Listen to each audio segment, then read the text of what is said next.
We're going to switch gears. We're going to go to the Wall Street beat. We are going to talk about that M&A drought because across Wall Street, the world's leading M&A advisors are sounding the alarm.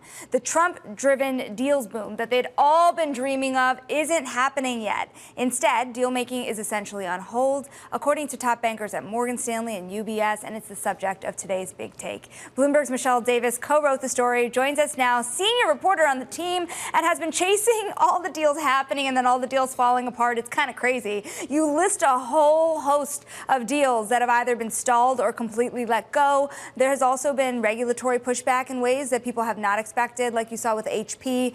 What ultimately would bring everything back to the surface? I mean, deals want certainty, and so that's what is causing everything to be put on pause. And I think what's really interesting about what we're seeing right now is if you look at the numbers, it's actually not bad. We're up on last year at this time, slightly, but it feels horrible because right after the election, everyone was predicting this massive flood.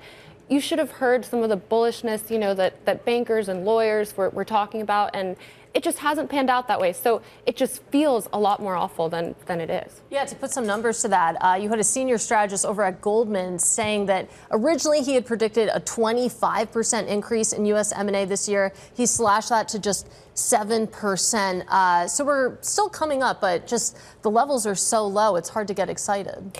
Yeah, and what really makes it hard is, if you're a company and you are impacted by tariffs or the economy or the consumer, and with things changing so fast, it's really hard for you to make a plan about betting the farm on some big dream deal if you don't know what the world's going to look like tomorrow, much less a year from now, 2 years from now.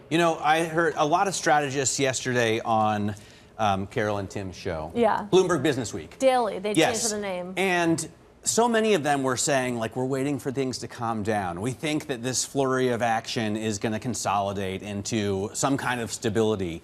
Is anyone really believing that's going to happen in this administration? Well, so that's the other take, that what we can predict is that it will continue to be unpredictable. And so if you just take that, maybe there are ways to adjust to the environment and it becomes a new normal and you learn to maybe bake in certain terms that allow you to adjust valuation based on, how tariffs or other policies pan out.